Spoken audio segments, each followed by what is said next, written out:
Hello, नमस्ते, राम राम सभी को। कैसे हो आप सब? मैं प्रियंका अपने चैनल पर आपका हार्दिक स्वागत करती हूँ। उम्मीद है कि आप सब ठीक होगे और आपकी पढ़ाई बहुत अच्छी चल रही होगी। और आप सभी को शिवरात्रि की बहुत सारी शुभकामनाएं। भगवान भोलेनाथ आपकी सारी मनोकामना पूरी करे जल्दी ही आप सब अपनी नौकरी पर हो। तो बात करते हैं कि आज ये वीडियो मैं कैसे बना रही हूँ, किस टॉपिक पर बना रही हूँ। मेरे पास बहुत कमेंट आ रहे हैं कि दिल्ली पुलिस का मेडिकल कैसे होता है, उसकी क्या प्रोसेस रहती है, कितने दिन लगते हैं और उसमें क्या क्या चेक होता है। देखो, जो मैंने एक्सपीरियंस किया है मैं उसको अपने साथ शेयर कर सकती हूँ। उसके अलावा मतलब जो मेरे को पता है वो थोड़ा बहुत और वो भी बता सकती हूँ। लेकिन अगर उससे मेरे से पहले जो मेडिकल हुए हैं उनके बारे में तो मेरे को भी नॉलेज नहीं है कि पहले कैसे हुए थे। हाँ, जो मेरा मेडिकल हुआ था मैं उसके बारे में आप सबको डिटेल में सारी जानकारी दूँगी। और अगर फिर भी आपका कोई वीडियो के अलावा भी कोई सवाल बच जाए तो आप कमेंट बॉक्स में ज़रूर पूछ लेना। और हाँ, अगर आप मेरे चैनल पर नए हो तो प्लीज़ चैनल को सब्सक्राइब करके जाना। ठीक है, आते हैं वीडियो के टॉपिक पर कि मेरा मेडिकल कैसे हुआ था।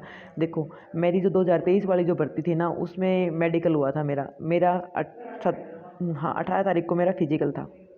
18 तारीख को हम शाम को 5 बजे ग्राउंड से फ्री हुए और वहीं पे हमको अनाउंस करके बताया गया था कि आपका कल 19 तारीख को सुबह 7 बजे आईटीबीपी बेस हॉस्पिटल टिगरी में मेडिकल है। मतलब मेरा जहाँ पे हुआ था मैं आपको उस प्रोसेस के बारे में बता रही हूँ। बच्चों के कहीं पे जाडोदा में किसी का कहीं पे ऐसे हुआ था। तो मेरा आईटीबीपी बेस हॉस्पिटल टिगरी में हुआ था। और फिर वहाँ पे हम 7 बजे बुला लिए थे। लेकिन 7 बजे बुलाने के बाद ये ज़रूरी नहीं था कि हम 7 बजे ही पहुँचे। वो बच्चे मतलब लेट तक भी आ रहे थे लेकिन हम टाइम से पहुँच गए थे। उसके बाद हमें अंदर बिठा लिया गया। उसके बाद हमें मतलब 15-15 बच्चों के बैच बनाए गए। फिर उनको 15-15 बैच का एक लीडर, एक दिल्ली पुलिस का एक स्टाफ मेंबर को मतलब हम सौंप दिए गए भी, मतलब ये आपका बैच है। और फिर उसके बाद सबसे पहले हमारा हुआ था यूरिन टेस्ट। उसके बाद जो यूरिन टेस्ट है उसके बाद भी हमें बहुत घंटों तक बैठाए रखा। फिर हमें लेके गई वैन में। वहाँ फिर हमें दूसरे हॉस्पिटल में हमारा मतलब एक्सरे होता है, चेस्ट एक्सरे होता है। ये इस चीज़ मतलब चेस्ट एक्सरे हुआ था और वो दूसरे हॉस्पिटल में हुआ था। उसके लिए हमें लेके गई। फिर पूरा दिन हमें इंतज़ार में बिठाए रखा। ये मैं मेरे मेडिकल की प्रोसेस बता रही हूँ कि जो मेरे साथ हुआ था उसकी बता रही हूँ। फिर उसके बाद नेक्स्ट डे हमें फिर से बुलाया गया। उसके बाद हमें पूरा दिन ऐसे ही बिठा के रखा गया। फिर शाम को बिल्कुल रात हो चुकी। सर्दियों में तो जल्दी अंधेरा हो जाता है तो 7 बजे, ये क्योंकि जनवरी की बातें हैं, तो शाम को 7 बजे अंधेरा हो गया था बिल्कुल। फिर हमें मतलब लेडी डॉक्टर थी मतलब हमारी, तो हमें मतलब एक एक लड़की को अंदर बुलाया जा रहा था रूम के अंदर। वहाँ पे दो दो लड़की को बुला रहे थे। एक को मैडम ऐसे ही चेयर पे बिठा के पूछ रही थी, मतलब किसी से पहले कलर ब्लाइंडनेस चेक कर रही थी मैडम।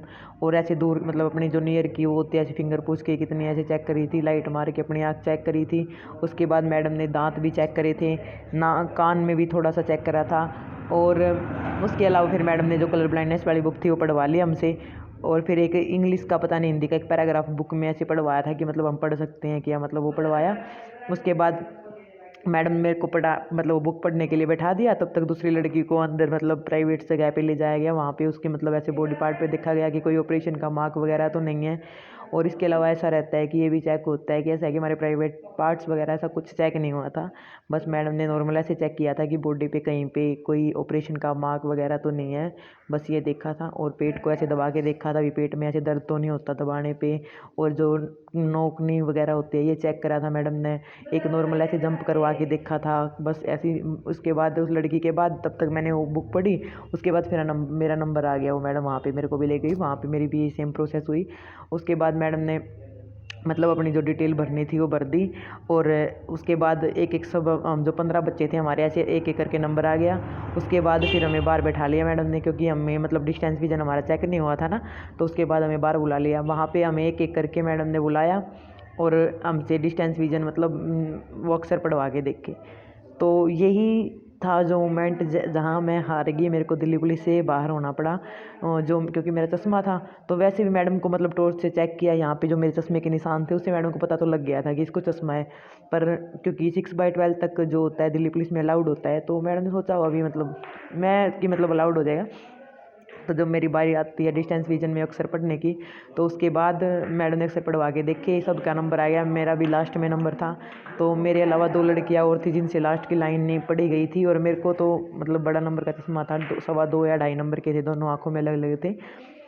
तो मेरे से तो बिल्कुल भी नहीं पढ़े गई। तो वहीं पे मैडम ने हमारे 3 लड़कियों के नाम नोट किए थे। अब उसमें से 3 में से सिर्फ एक मैं थी जिसको रीमेडिकल मिला। उसकी मतलब हमें मैडम ने वो पढ़वा लिए ना, उसके बाद हमें फिट अनफिट कुछ नहीं बताया उस दिन, भेज दिए हम वापस ऐसे ही। फिर नेक्स्ट डे फिर पूरा दिन हमें बिठा के रखा, पूरा दिन ऐसे ही बिठा के रखा। फिर दोपहर को मतलब 1 या 2 बजे के आसपास हमें बताते हैं कि आप अनफिट हो। फिर उसके आधे या पौने घंटे के बाद हमें रीमेडिकल के लिए बुला लिया। वहाँ पे फिर सेम प्रोसेस हुई। पहले तो एक चार्ट होता है ना वो डिस्टेंस विजन वाला, उससे पढ़वाया था।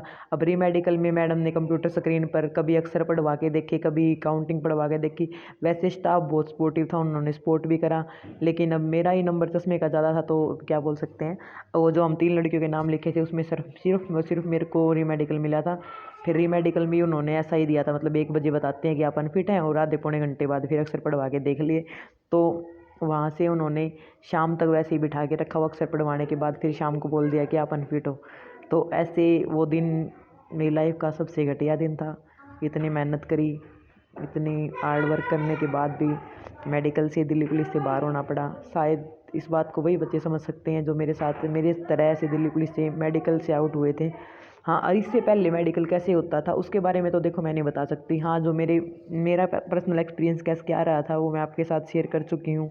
हाँ, अगर इसके अलावा भी आप अगर कोई पूछना चाहते हैं, कुछ आपका क्वेश्चन है, अगर मेरे को उसके बारे में नॉलेज होगी तो मैं आपसे ज़रूर बताऊंगी। और अगर मुझे नहीं पता तो मैं उसके बारे में पता करके भी आपको बताऊंगी। और मैं अपने एक्सपीरियंस को आपसे शेयर कर चुकी हूँ। Thank you, bye bye, take care, और चैनल को सब्सक्राइब करना ना भूलना। Thank you.